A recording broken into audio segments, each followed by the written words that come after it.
ঈদের দিনে আমি নতুন নতুন অনেকগুলা আইটেম রান্না করছি। For the very first time মেহেদি দিয়েও আমি রান্না করছি। অ্যান্ড আমি বিলিভই করতে পারি না যে আমি সেই তারিন যে ১ বছর আগেও মেহেদি হাতে দেওয়ার জন্য কোনো কাজই বাসায় করতাম না। আর এখন মেহেদি নিয়ে এতগুলা কাজ করছি যে ঈদের আগেই আমার মেহেদি চলে গেছে। ইট জাস্ট শোজ দ্যাট আমরা এখন সবাই বড় হয়ে যাচ্ছি।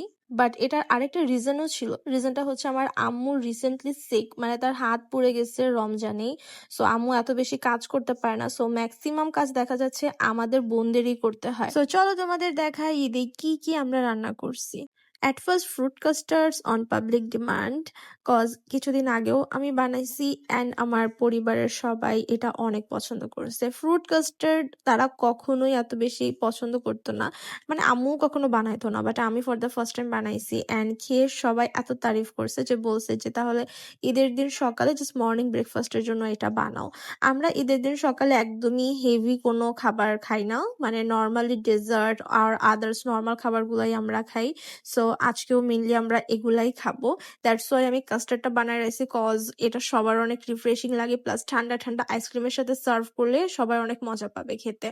রমজান মাস জুড়েই আমাদের বাসায় অনেক ফ্রুটস থাকে। সো ফ্রুটস যেহেতু আছে বাসায়, সো ফ্রুট কাস্টার্ড বানানোই যায়। সো আমার বাসায় ছিল তরমুজ, এই তরমুজটা অনেক ইয়াম্মি, একদম লাল লাল মিষ্টি মিষ্টি।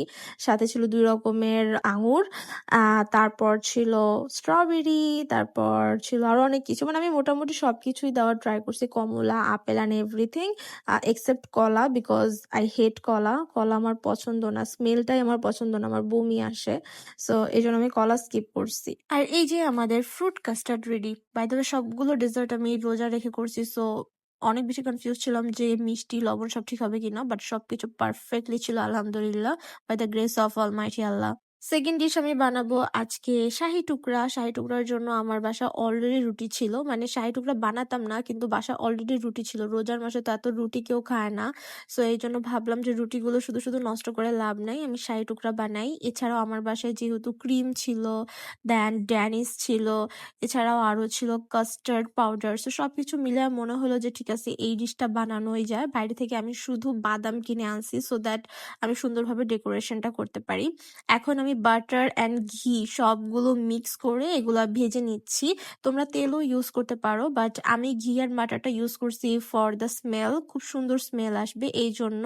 তারপর আমি ননস্টিকের একটা পাত্রতে খুব সুন্দরভাবে এগুলো ভেজে নিয়েছি। তারপর একটা আলাদা পাত্রে চিনির একটা শিরা বানায় নিতেছি। এই শিরাতেই মেনলি আমি যে ভেজে রেখেছিলাম রুটিগুলো, মানে ব্রেডগুলো, সেগুলো আমি একটু ভিজাবো সো দ্যাট ওরা একটু চিনি পায়, সোক করতে পারে আর কি।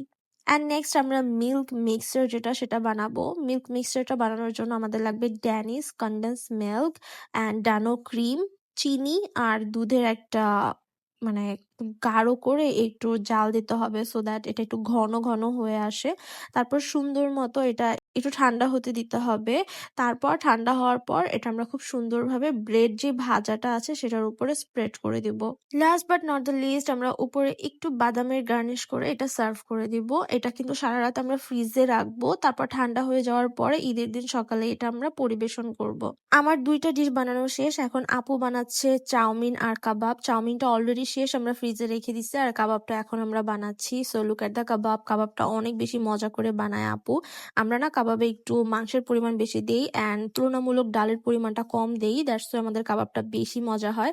এটাও আমরা ফ্রিজে রেখে দিব অ্যান্ড ঈদের দিন হচ্ছে আমরা দুপুরে এটা ভেজে নিব সো দ্যাট আমরা পোলাও, রোস্ট আর মাংসের সাথে খেতে পারি। সো ইন টোটাল আমাদের ৪টা ডিশ কমপ্লিট। এখন ৫ নাম্বার ডিশটা আমি বানাবো। এটা একটা dessert item and it is the best item so fur.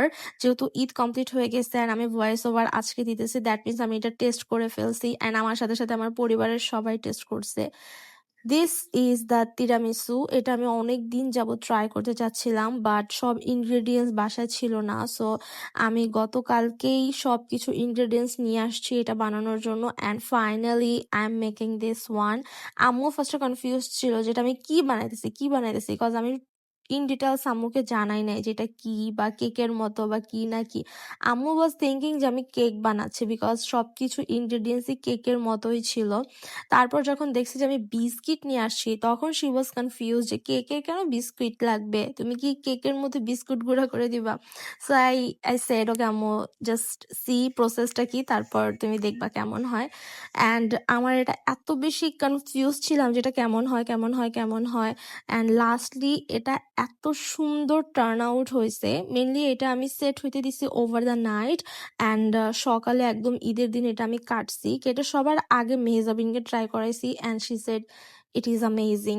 তারপর আমি আম্মুকে ট্রাই করাইছি। যখন আম্মুর থেকে কনফার্মেশন পাইছি যে এটা আসলেও মজা হয়েছে, তখন I was like relaxed, okay that means এটা আসলেই মজা হয়েছে। এই রমজানে আমি ট্রাই করছি তোমাদের সাথে অনেক কিছু শেয়ার করার। ইভেন আমি মন থেকে চাইছি যে আমি অনেকগুলা ডেইলি ভ্লগ বানাবো প্রতিদিন, প্রতিটা রমজানে। আই মিন 30টা রমজানে 30টা ডেইলি ভ্লগ। বাট আমি এটা করতেই পারি না বিকজ আলহামদুলিল্লাহ মাশাল্লাহ এই রমজানে আমি অনেক বেশি ব্র্যান্ড ওয়ার্ক পাইছি। সো ব্র্যান্ডেড কন্টেন্ট বানাতে গিয়ে ডেইলি লাইভ ভ্লগ একদমই শেয়ার করা পড়ে নাই। বাট যতটুকু শেয়ার করছি তোমরা অনেক ভালোবাসা দিছো, অনেক ভালোবাসা দেখাইছো। So I am forever grateful to you all. Hope so এভাবেই তোমরা পাশে থাকবা। অ্যান্ড নেক্সট ব্লগে তোমাদের সাথে আবার দেখা হবে। টাটা।